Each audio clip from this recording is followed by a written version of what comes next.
Hola, yo soy Fer y este es tu podcast Pulso Científico.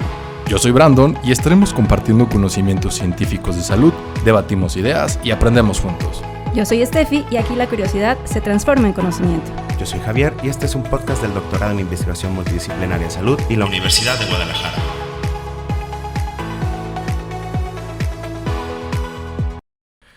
Hola, ¿qué tal? Muy buenos días a todas y todos los que nos escuchan. Esto es Pulso Científico, el espacio donde lo que son juntamos las dimensiones sociales y culturales para ampliar la comprensión de lo que es el bienestar humano. Hola, ¿qué tal? ¿Cómo están? Yo soy Steffi y bueno, hoy tenemos el privilegio de recibir a la doctora Carla Alejandra Contreras Tinoco, una voz prominente en el campo de la antropología social y psicología, especializada en los dinámicos contextos de la maternidad contemporánea. Y tenemos el gusto de que nos acompañe la doctora Contreras, quien me voy a permitir un poco presentar brevemente esta amplia trayectoria que la doctora tiene. La doctora obtuvo su doctorado en Ciencias Sociales con una especialidad en lo que es Antropología Social del Centro de Investigaciones y Estudios Superiores en Antropología Social Occidente. Además, es maestra en Psicología Social por la Universidad Católica del Norte en Chile y licenciada en Psicología por el Centro Universitario de la Ciénega, Universidad de Guadalajara. También ha completado un diplomado de especialización en terapia de pareja y actualmente se desempeña como profesora investigadora titular A en el Centro Universitario de Tonalá de la Universidad de Guadalajara y es miembro del Sistema Nacional de Investigadores. Doctora Contreras, un gusto tenerla con nosotros y antes de adentrarnos en las preguntas sobre particularmente su nuevo libro titulado Las interrogaciones contemporáneas en torno a lo que es la maternidad y su investigación, nos encantaría saber un poco más sobre usted y su trayectoria, doctora, si pudiera platicarnos acerca de usted. Bueno, en primera instancia, gracias por la invitación, un gusto estar en este programa, un gusto compartir el escenario contigo, Brandon, contigo, Steffi. Gracias. Y bueno, pues yo creo que solamente añadiría que pues mi línea de investigación es en torno a género y subjetividades. En el marco de esa línea pues he construido varios proyectos de investigación con temas diversos como sexualidades, corporalidades, maternidades, mujeres y trabajo. Y más recientemente mujeres e igualdad en la educación superior, ¿no?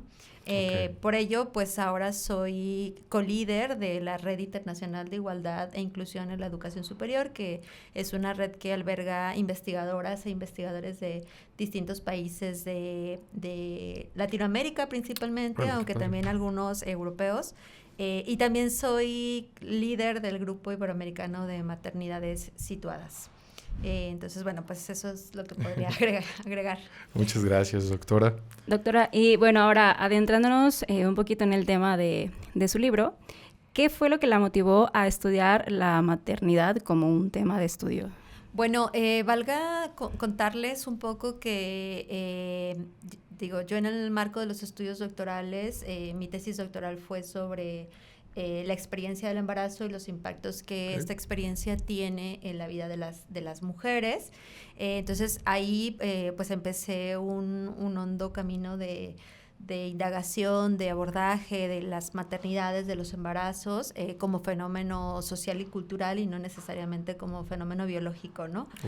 Tanto el embarazo como la maternidad son procesos que muchas mujeres viven, si no habría continuidad de la humanidad, pero que históricamente se habían configurado, construido como procesos biológicos o naturales, y que incluso se apelaba a que las mujeres teníamos un instinto materno, un amor materno, que estaba dado por naturaleza. Sin embargo, justamente la antropología social y cultural, la psicología social y otras disciplinas de las ciencias sociales y humanas pues han ido evidenciando que no, que es un fenómeno histórico, social, cultural, que además está atravesado por múltiples factores, entre ellos pues los factores interpersonales, muchas veces individuales de tipo inconsciente, otras veces de tipo cultural y una serie de mandatos en torno al ser mujer, al estar en pareja, al configurar una verdadera familia, etcétera, que van marcando las decisiones, los deseos y las experiencias de las mujeres en torno a la reproducción, ¿no?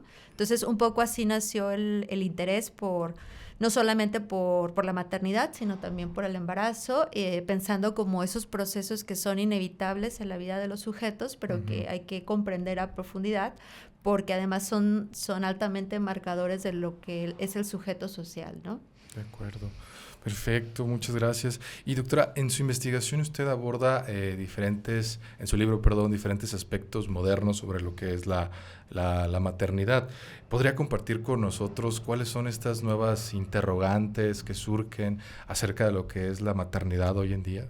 Sí, claro, con gusto. Mira, bueno, para empezar, yo creo que pues la maternidad contemporánea está marcada fuertemente por algo que a lo mejor nuestras abuelas y escasamente nuestras madres podían hacer, que es la decisión, ¿no? Uh-huh. O sea, para muchas mujeres, al no haber métodos anticonceptivos, pues no era un asunto decisorio, ¿no? Era parte del destino de ser mujer.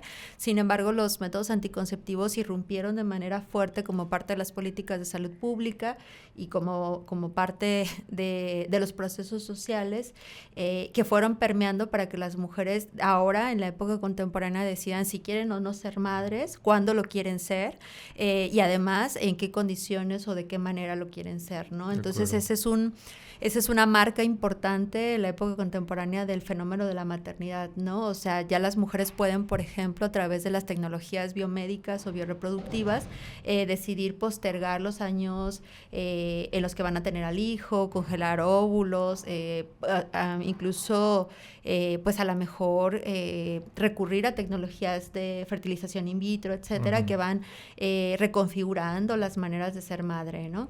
Entonces, pues de alguna manera, al diversificarse la posibilidad del sujeto para decidir si quiere, cuándo quiere, por qué quiere y bajo qué condiciones desearía o no abordar el proyecto maternal, pues también se diversifica la complejidad del fenómeno, ¿no? Y además a esto se suma el asunto de que las mujeres, gracias a los movimientos feministas, gracias a las crisis económicas y al sistema neoliberal que privilegió el trabajo de las mujeres por ciertas cualidades asociadas con lo femenino que las hacían más dóciles en los espacios de trabajo y también a las múltiples crisis económicas que generaron que no se pudiera sostener una familia con un solo salario, las mujeres entraron masivamente al ámbito laboral y también pues al ámbito educativo, ¿no? Y esto complejizó también un poco la experiencia y el proceso de ser madre, ¿no? Porque a lo mejor en algún momento histórico el ser madre para las clases medias sobre todo era parte del proyecto de vida y constituyente del ser mujer. Sin embargo, con esta diversidad de proyectos de vida, las mujeres, sobre todo de las clases medias, pues ahora tienen una diversidad de intereses, de opciones, de unas búsquedas identitarias laborales o profesionales que también les marcan fuertemente y que determinan sus prácticas maternales, ¿no? Entonces, por un lado, vemos que las mujeres tienen la posibilidad, gracias a las tecnologías biomédicas, de marcar y de decidir de manera particular su maternidad, pero también debido a las transformaciones en el campo laboral y educativo también están interpeladas por nuevos mandatos de éxito, de salario, de efectividad, etcétera, que también van a incidir fuertemente en sus decisiones, ¿no? En sus decisiones sobre la experiencia. Aparejado con esto, también vemos que pues en la época contemporánea hay una proliferación importante en la literatura, en el cine, en la música, en distintos escenarios en los que se va tratando de configurar un discurso dominante en torno a cómo ser la buena madre, ¿no? Cómo ser la buena madre, qué hacen las madres, cómo presentarse, cómo hacerlo. Sin embargo, estos discursos dominantes pues muchas veces se ponen en tensión con la experiencia misma de las mujeres, ¿no? Sí. O sea, ¿qué pasa si yo me aproximo a telenovelas, a series, a películas donde se plantean figuras maternales que son altamente incoincidentes con mis circunstancias y condiciones de vida? Y en medio de todos estos distintos discursos, tanto culturales, laborales, educativos, tecnológicos, incluso de las nuevas tecnologías de la información, las mujeres son los actores que encarnan en sus propias vidas, en sus propias historias, el malestar, el bienestar, las tensiones, los miedos, y muchas veces con sus cuerpos también van pues desgastando, e incorporando estos mandatos que les llevan a pues un trabajo de malabarismo que les desgasta bastante, ¿no? Híjole, digo, antes de pasar a la pregunta, me gustó mucho su respuesta y creo que, como bien dijo, ¿no? Hoy en día pues tenemos las tecnologías, tenemos los espacios incluso donde se puede compartir este tipo de ideas, donde se puede presentar las opciones que una persona, una mujer puede tener para, no recuerdo el término, si es maternidad diferida, maternidad postergada, y finalmente, creo que juega de ahí, ¿no? El tema, como bien mencionaba al inicio, interpersonal, social, cultural, de los efectos que también provoca en la mujer el decidir a lo mejor tomar esta decisión, ¿no? Porque, obviamente partimos del bienestar personal, sin embargo, una decisión alrededor de lo que es la maternidad, pues es duramente criticada, ¿no? En nuestra sociedad hoy en día. Entonces, de ahí la importancia de, pues al menos iniciar a visualizarlo, ¿no? Que imagino que ha sido parte de su trabajo esencial, el visualizar que no es una cuestión aislada, que son opciones y que, pues bueno, finalmente nos falta demasiado, ¿no? De ahí que existan líneas de investigación como esta para intentar promoverlo. Perdón. No, claro. Un tema, la verdad, bastante interesante y, pues, como le dice Brandon, criticado fuertemente, sobre todo porque, pues desde la familia, ¿no? ¿Cómo que no vas a ser mamá a pronta edad? ¿Cómo que no quieres tener hijo, no?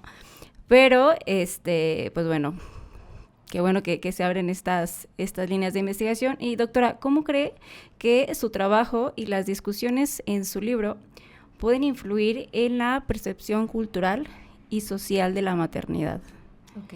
Yo creo que esta es una pregunta súper interesante porque, al final, pues, el empezar a posicionar ciertos temas de la experiencia de las mujeres en la agenda científica es sumamente importante porque pensemos, pues, desde la construcción del conocimiento que ha sido androcéntrico, que ha visibilizado mayormente las experiencias y las voces de los hombres, y también el asunto de que hubo un silenciamiento histórico de ciertos procesos y fenómenos vividos por las mujeres, por ejemplo, la menstruación, o por ejemplo, la lactancia, o el embarazo, la maternidad, pues implica que haya aunque no se crea, pues un cierto desconocimiento de la diversidad de experiencias, de posibilidades, de tensiones, de significados asociados a la misma, ¿no? Entonces, pues en la agenda feminista sí permite comprender a profundidad, de manera situada, de manera interseccional, pues un fenómeno que al menos hasta hace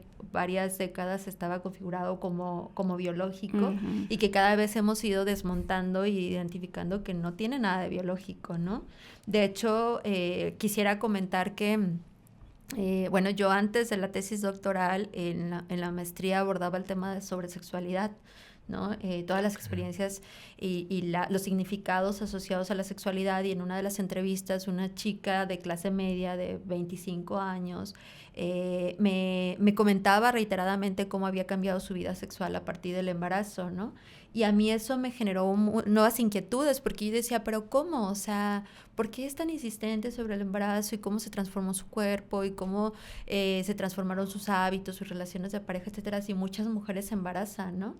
Y además el INEGI o los organismos institucionales nos van marcando o configurando el embarazo adolescente como problemático, pero nunca en las mujeres con edades sobre los 20 años, de clases medias, que no tienen pues mayores puntos de vulnerabilidad social, ¿no? Entonces ahí empezamos, para mí fue muy interesante empezar a darme cuenta lo invisible que estaba, la complejidad que se alberga en cuanto a la experiencia de embarazo y maternidad, y lo naturalizado que está en el discurso, pues que las mujeres lleven a cabo tareas reproductivas, ¿no? Incluso las tareas de cuidados y demás. Me parece que la pandemia abrió un nuevo marco de posibilidades. Se empezó a hablar de la dificultad de compaginar el trabajo de cuidados y el trabajo laboral, porque todo estaba constreñido a la casa, y entonces las mujeres empezaron a quejarse, a mostrar más el malestar de estas dos tareas, y hubo una proliferación importante de foros, de escenarios para hablar sobre las tensiones trabajo-maternidad, ¿no? Y el trabajo de cuidados y la conciliación y la corresponsabilidad. Sin embargo, Bueno, pues las mujeres en muchos momentos históricos han visto tensionados sus proyectos personales, de vida, de salud, etcétera, por la maternidad, y como pasaba como un fenómeno natural y biológico, pues no le hacíamos interrogaciones y mucho menos visibilizábamos la diversidad de factores que se atraviesan para construir una experiencia positiva o negativa, ¿no? Entonces creo que uno de los aportes no solo del libro, sino de la línea de investigación, pues es eso, ¿no? Problematizar que los procesos que vivimos las mujeres pues tienen que ser visibilizados, comprendidos, y además que se tienen que constituir en políticas públicas y que tiene que haber pues también un trabajo cooperativo del Estado y de distintas instancias para que no se vivan, como bien lo decía Brandon, ¿no? Como malestares individuales o como problemas o como procesos que se tienen que gestionar en el sistema familiar, pero que pues son tú y tus incapacidades para la crianza o tus incapacidades para hacer tal cosa, ¿no? Sino que son parte de una demanda colectiva propia de una sociedad en un momento histórico que ha llevado pues a ir abriendo las necesidades de trabajo y de otros proyectos de vida coexistentes con la maternidad, ¿no? Wow, muy interesante. Y doctora, parte también se menciona un poco sobre precisamente al comenzar a esbozar el concepto de las maternidades modernas. ¿Qué avances cree usted, avances o cambios han sido más significativos en este aspecto?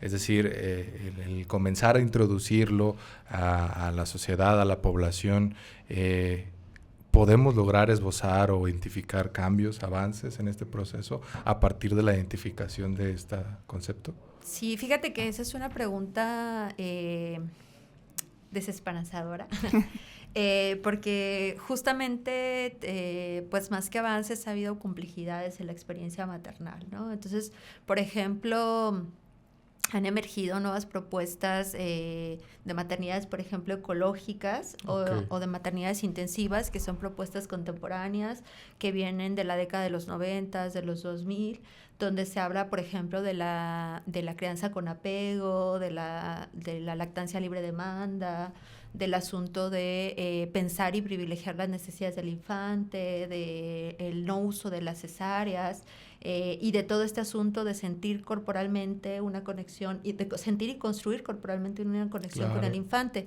De inicio, pues pareciera propuestas que al ser contemporáneas van a ser liberadoras, ¿no? Pero si nosotros las pensamos con un ojo crítico, pues podemos ir problematizando temas como qué sujetos sociales pueden hacer una crianza con apego, ¿no? O sea, ya de inicio hay un claro privilegio de clase y una cierta disposición, porque obviamente una persona laborante de tiempo completo, pues no puede hacer una crianza con apego. Una madre sola, y en un México que tiene paternidad cero, que tiene un fuerte problema de corresponsabilidad paternal, pues no puede hacer una crianza con apego sin afectar su salud física, su salud emocional y en detrimento de su cuerpo, ¿no? Entonces, son propuestas contemporáneas, por supuesto, que claro que cuando las pensamos decimos, pues sí, o sea, emergen desde una crítica constante a la hipermedicalización, a las cesáreas innecesarias, a la mejora a ciertos procesos disciplinarios hacia el infante que fueron muy rudos, incluso violentos, pero son propuestas contemporáneas que ponen en el centro al infante y no necesariamente a la sujeto mujer, ¿no? Entonces, eso es complejo, porque entonces, ¿qué pasa con las mujeres de clases medias o clases bajas que no pueden cumplir a cabalidad estos nuevos mandatos maternales? Pues entonces lo viven con culpa, lo viven con un sentir de inadecuación, de error, o de falta de disposición al proyecto maternal, ¿no? Entonces vamos viendo que justamente son nuevas propuestas que se tejen y que se inscriben en la vida de los sujetos, generándoles más malestar que bienestar, ¿no? Entonces, cuando me pedían que me presentara, para mí sí era importante decir, mi línea de investigación es género y subjetividades, porque siempre me ha interesado cómo el orden social de género va instituyendo una serie de mandatos hacia el ser hombre, hacia el ser mujer, que generan sujeción o liberación o bienestar o subjetivación en el sujeto social, ¿no? Y lo que encontramos es muchas mujeres sujetadas a un cierto estándar maternal de la buena madre que en los reales, en la práctica, es imposible de operar, ¿no? Bueno, por un lado eso, por otro lado, posibilidades contemporáneas que no son las maternidades intensivas o las ecológicas, pues son las mujeres que deciden compaginar su proyecto laboral con el proyecto maternal, pero también es una propuesta de maternidad muy, muy vigente, pero que también genera muchísimo desgaste y cansancio para las mujeres, ¿no? Entonces se va instalando en el imaginario social una imagen de la superwoman, que es esa mujer que es perfecta en el trabajo, es perfecta en casa, con la familia de origen, etcétera, pero con un alto costo personal, ¿no? Sin tiempo para el ocio, sin tiempo para la pareja, etcétera. Y entonces vemos que son modelos altamente demandantes e inalcanzables, ¿no? Y justamente eso es lo que pues nos lleva a seguir viendo y estudiando el tema de la maternidad con ojo crítico, ir pensando en la emergencia de nuevas propuestas de crianza, de trabajo, de cuidados, etcétera, ¿no? Están surgiendo nuevas propuestas, por ejemplo, las maternidades colectivas. En el libro de Interrogaciones contemporáneas a la maternidad hay un capítulo en el que una de las autoras, un par de autoras argentinas, radiografían una propuesta de maternidad colectiva en mujeres rurales y cómo esta colectivización de los cuidados pues genera una compensación pues para las cargas de trabajo que implica la demanda de un infante, ¿no? Un infante dependiente de ti. Sin embargo, cuando nosotros pensamos esas propuestas de colectivización de la maternidad, también pueden ser criticadas porque a lo mejor suena lindo y romántico que las vecinas o las primas o las mamás, la red de apoyo más cercana colectivice la crianza y si yo no puedo, pues a lo mejor que alguien me ayude y mientras yo me voy a otro lado, etcétera.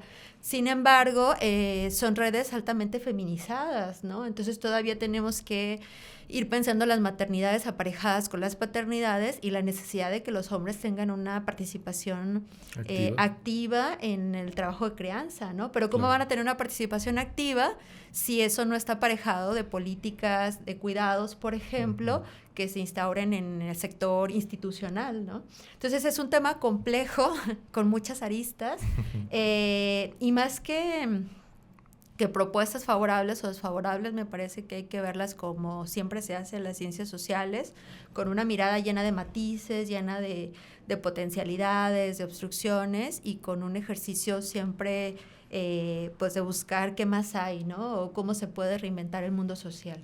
Y esto me parece muy interesante justamente el hecho de que observe todos estos matices, porque como bien comentaba el ejemplo de la maternidad colectiva, pues son las opciones que tiene, las condiciones materiales, sociales y económicas que tiene esa población, ¿no? O sea, porque no se pueden permitir o porque ni siquiera existe el acceso a una institución, a una guardería, ¿no? Entonces, de ahí, ¿no? La importancia de observar con ojo crítico todos esos matices, porque pues lamentablemente México, que está tan desigual en muchas cuestiones sociales, estructurales, pues finalmente no es algo que logre aplicar para toda la población, ¿no? Y como bien dice, al menos una ventana de oportunidad sería, bueno, no, la mejor ventana de oportunidad, el desarrollo de políticas públicas.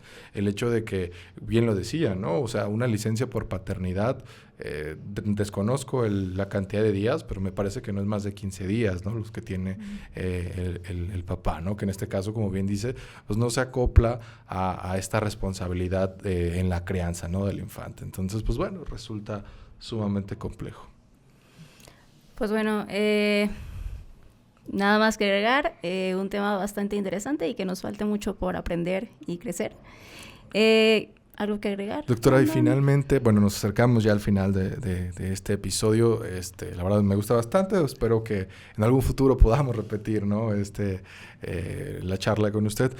Algo más que quisiera agregar a las personas que nos escuchan, sobre todo a toda esta población que al menos a quien por hoy en día nos escucha, cumple este rol de vida académica, científicas, doctoras, tiempo completo y también son madres. ¿Alguna propuesta, idea que quiera, consejo compartir? Sí, bueno, yo creo que Bueno, quisiera agregar antes de mis palabras de cierre, decir que este comentario que decías, Brandon, me hace mucho sentido de pensar cómo también el fenómeno de la maternidad y del embarazo están altamente atravesados por factores como el factor económico, ¿no? Y cuando se problematizaba el tema del instinto materno, pues nosotros nos encontrábamos con que las mujeres de las clases altas nunca cuidaron, siempre tenían sus nodrizas que incluso daban a los hijos y durante 6-7 años no los vivían, y si pasaban la etapa crítica de salud porque había tanta mortandad por enfermedades y demás, pues entonces ya tenían una participación un poco más implicada, ¿no? Sí. Entonces eso nos problematiza la diversidad de prácticas, de emociones, de maneras de aproximarse a la maternidad,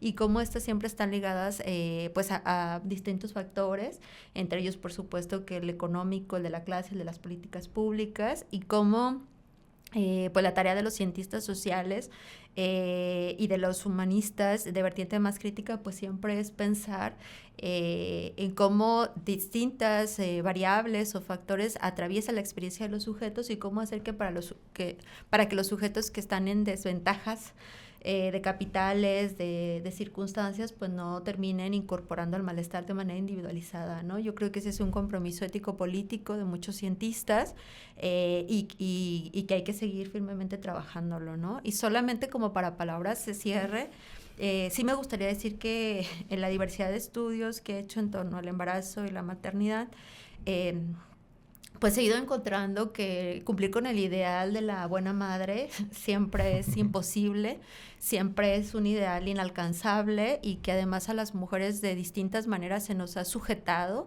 a través de mecanismos psíquicos de sujeción, por ejemplo la culpa, o por ejemplo pues todo el tema de la vergüenza, o todo el tiempo o todo el asunto de el no ser suficiente, ¿no? Y creo que como el modelo de la buena madre es inalcanzable, es inoperante y es pues altamente demandante, hay que irnos desprendiendo de él, ¿no? Entonces pensar que a lo mejor en nuestras prácticas cotidianas pues somos la versión de madres, de docentes, de amigas, de hijas que podemos, y que eso está bien, ¿no? Que es altamente complejo porque también el sujeto social pues siempre está buscando un reconocimiento, ¿no? Un reconocimiento de la otredad, de sus instituciones, de sus entes significativos, pero mientras no logremos desujetarnos de estos modelos y de estos mandatos que nos han ido pues de alguna manera coartando nuestras posibilidades de ser sujeto madre, de ser sujeto laborante, pues vamos a ir incorporando bastante malestar, ¿no? Entonces, bueno, pues eso. Gracias por la invitación. Estoy muy contenta de compartir con ustedes un poco de lo que he venido trabajando, de una línea de trabajo que bueno, es compleja, inacabada, pero que todavía va a dar mucho para hablar. Así que esperamos que así sea. Muchísimas gracias a la doctora Carla Contreras, quien ha ampliado bastante pues, nuestro conocimiento sobre lo que es la maternidad, las maternidades modernas, contemporáneas, y que bueno, finalmente, como bien comenta, pues es algo, es tarea de todos, es un tema que no terminará y finalmente pues favorece el bienestar de la raza, ¿no? Sin más que decir, ¿algo que quieras comentar, Steffi? No, digo, creo que es un tema bastante amplio y pues nos gustaría tenerla en alguna otra ocasión que nos compartiera más de esto. Bueno, ya para finalizar, a todos nuestros oyentes, gracias por acompañarnos en este episodio de Pulso Científico. Esperamos que esta conversación les haya ofrecido nuevas perspectivas sobre un tema tan vital como la maternidad. Yo soy Steffi y junto a Brandon... Esto fue Pulso Científico, y nada más antes de que se me olvide, si quieren profundizar en este tema, doctora, ¿en dónde podríamos encontrar su libro para si lo quisiéramos aprender más de este tema? Excelente. Bueno, pues mi libro va a ser presentado en la FIL, la FIL 2024, y bueno, está también descargable en la página de Cutonalá, en el Grupo Iberoamericano de Maternidades, está descargable totalmente gratuito para que democraticemos el conocimiento y nos leamos entre sí. Perfecto, pues ahí lo tienen. Pues esto fue Pulso Científico y muchas gracias a todas y todos. Nos vemos. Hasta la próxima. Muchas gracias a todos por escucharnos. Si te gustó, compártelo. Te esperamos en el próximo episodio. Esto fue Pulso Científico.